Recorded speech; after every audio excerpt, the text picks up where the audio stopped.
Hey guys, welcome back to Senegalese Twisted. I'm back again with another review on Maîtresse and I. Today we're gonna talk about episode 8 and let's get into the episode. The first scene of episode 8 is when you see a phone and Aljana is calling and you see Sheikh and he's picking up and he's like, yeah, I'll be home in a minute or in an hour. And then he turns and you see that next to Sheikh you have Marem. I was so shocked. The next scene is Jalika at the beach and she's seeing someone who is selling birds and she buys one and it just flies away. So afterwards she calls the guy and is like, hey, can I buy all these birds? And I really think that that was really a beautiful scene, and I think that she is looking for her freedom as well, so she freed all the birds. The next scene is where Tairu has a one-on-one session with the therapist and she's asking him a very simple question: talk about yourself. And he's saying that, you know, I want to do more effort, but I feel like I can't do any effort anymore. And he ends with saying that, you know what, if you have any questions, just ask me the questions. And the therapist is like, well, you should not be defensive. And he starts saying that, you know, Dalanda, she blames me for not wanting to be intimate. However, some days I just don't think about being intimate, or I don't want to be intimate. And the therapist is telling him that, you know what, the question of sexuality is really important in a couple for the development of couples, and it's also to know where our desires come from. And then he's like, well, my job is so time consuming because I was born to save lives, and I know it weighs heavily on our marriage, but yeah, it's just the way it is. And the therapist is telling him that, you know what, I don't think this is a question of work, but we need to find the answer somewhere deeper. And I'm gonna ask you a series of questions and I need you to be really honest.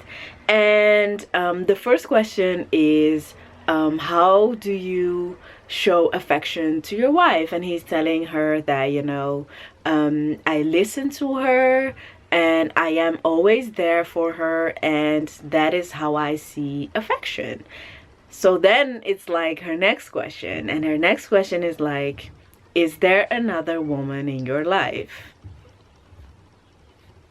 And I was like, well, damn, we went from 0 to 100 real quick. The next scene is Jalika and Mommy. They're really talking like girlfriends amongst each other, and Jalika's giving her an envelope, and in the envelope she's already giving Mommy a warning, like, you know, I want you to hear this from me. This is my letter of resignation. And Mommy is like, why do you want to quit your job? And she's like, you know what, all my life I have been playing roles, and now I want to quit because I want to live life to the fullest and I want to be happy and free. And Mommy was really supportive, like always. She was like, whatever you'll do, I'll support you. And I think that you're right. We need to live, laugh, be happy, play, travel, you know. So I think that she just shows Jalika that she was really supporting her and giving her the right to do anything with her life. And they even made a joke because Jalika was like, well, if you see me around town with my mini skirt or with my shorts, you'll have to know that it's me and don't be shocked. So Mommy was like teasing her back, and she was like, well, and if you see me in mine, you'll know that that's where the party will be, and I think that was really fun. So then you see that Tairu is actually answering the woman's question about having another woman in your life, I think. And he starts to say that, you know, Dalanda is the woman that I needed in my life, and how all of his friends and family had convinced him or told him that he should marry her, because he's always asking himself, like, what would my life be if I had married Mimi as opposed to marrying Dalanda? And the therapist is like, well, why haven't you married Mimi instead of Dalanda? And he ends with saying that, you know, it's a very long story, but then he does give some information about how he met someone recently that has the characteristics of Mimi, and that he's starting to fall in love with her.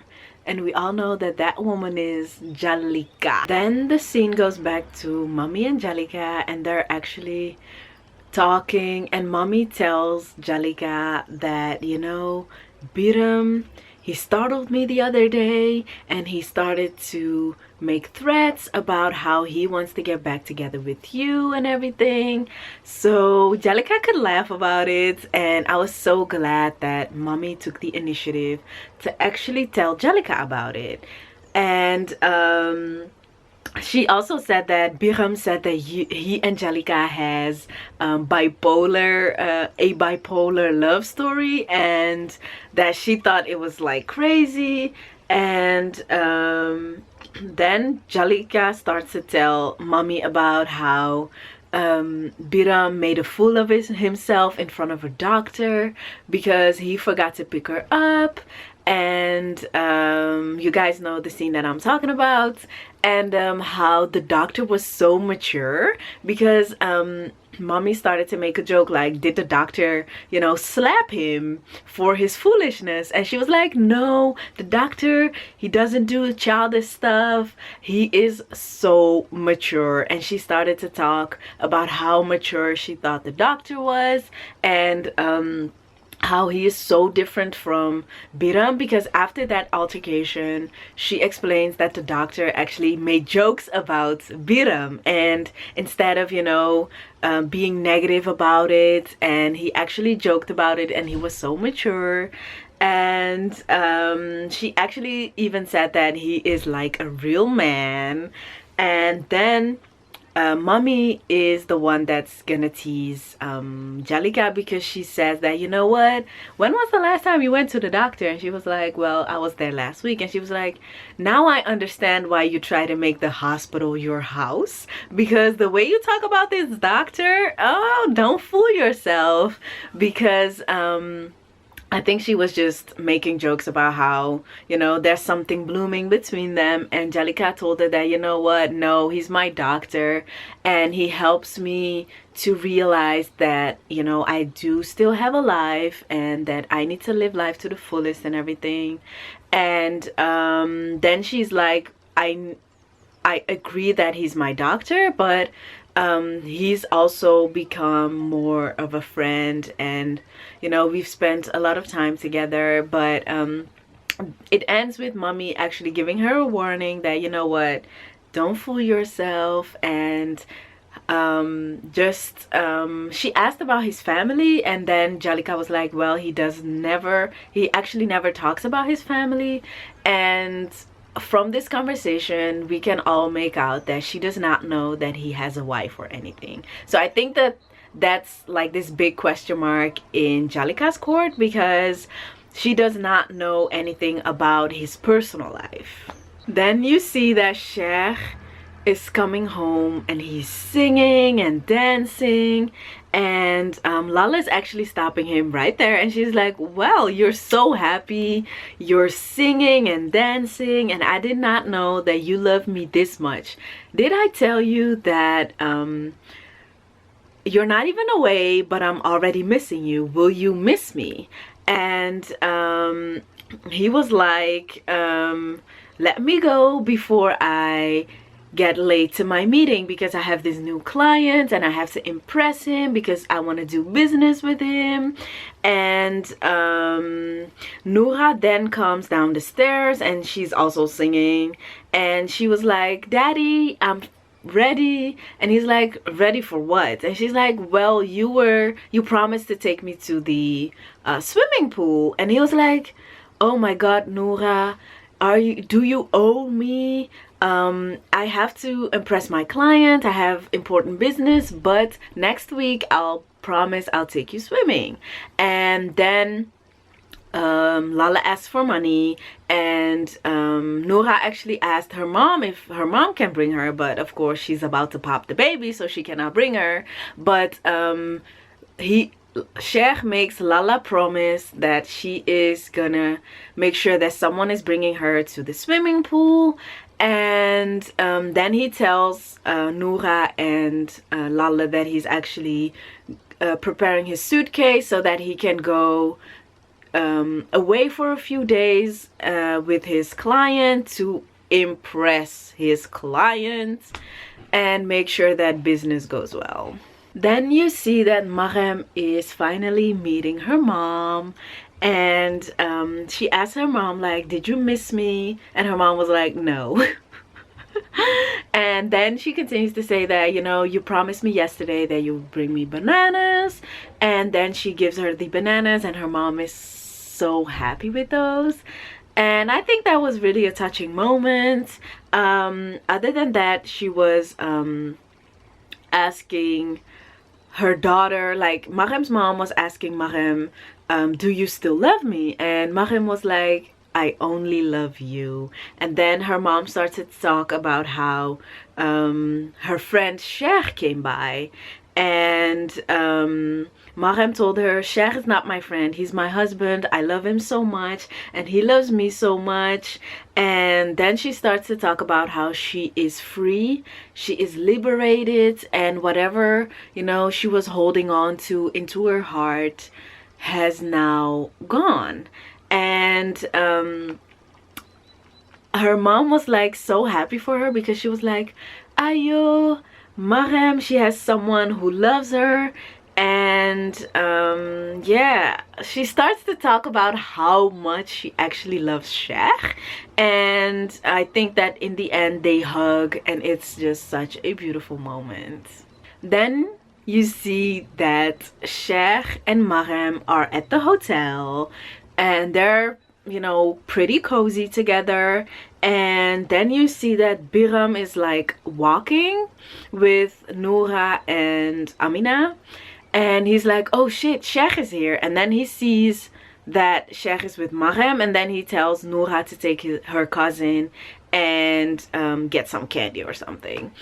And then he calls Sheikh and starts shouting at him, telling him that, "Raki, she did something bad. She made a bad decision, and I need you to come here before I deal with it myself." And I think that he did that because that was the only reason why Sheikh would actually get up and go, so that he could have some time alone with Mariam. Then Biram calls his mom and tells her that Mariam is back, and she's like, "You know what?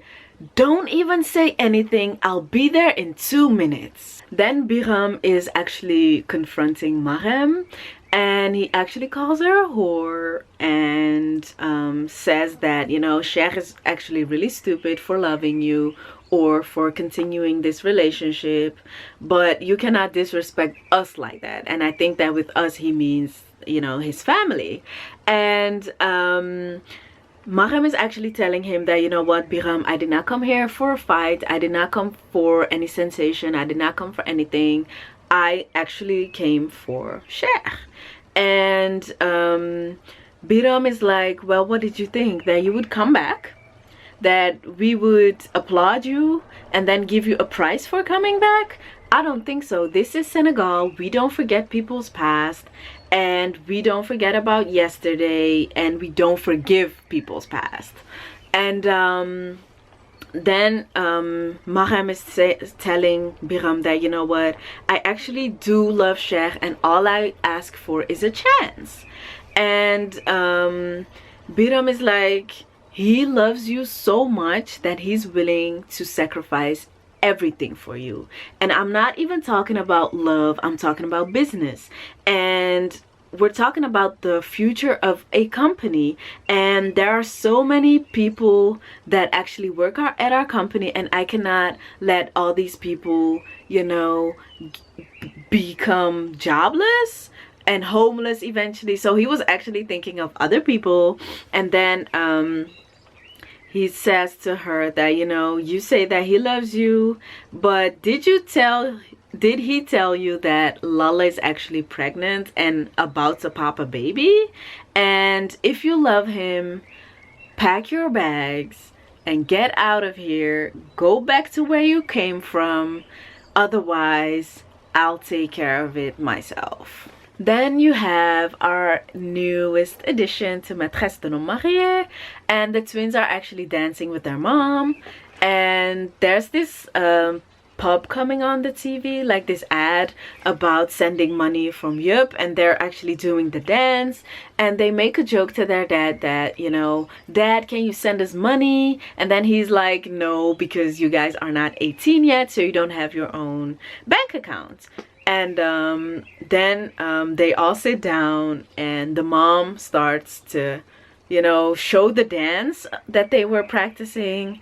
And one of the twins is like, Mom, you can't dance. And the dad is like, I second that. And then she's like, so you guys are all against me? That's unfair.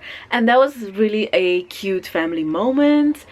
And then the father asks the twins, like, how was your day? And one of the twins was like, well, I had a great grade for mathematics. And then he asked the other one, and you, my terrible one, what did you do today? How was your day? And then she was like, well, you always had bad grades in your life. And then he was like, well, but I became a doctor. And then the mom asked the dad, like, how was your day and how was your session at the therapist? And he was like, well, that's confidential. And then they then he gets a call from Jalika, and he comes back, and he says that, well, I had this patient that was really sick or something. And then the mom was like, why do you make excuses? And then he was like, Dalanda, not in front of the kids. And then I was like, y'all fake ass people, just fight. But you could see on her face that she was ready to snap off his head. But I think that in this scene started off really good, with a good vibe, because it had so much potential to become something really nice. But oh my god, it was ruined. Next, someone is knocking loudly on Marem's door, and Marem is actually opening the door, and she sees who it is. Then she closes it, and then she gets the flashback where her boss is actually telling her that, you know, a lion will always stay a lion. And of course the knocking continues. She opens up the door, and it's Mère Jane, and she's like, so this is you, and the shame was not enough for you.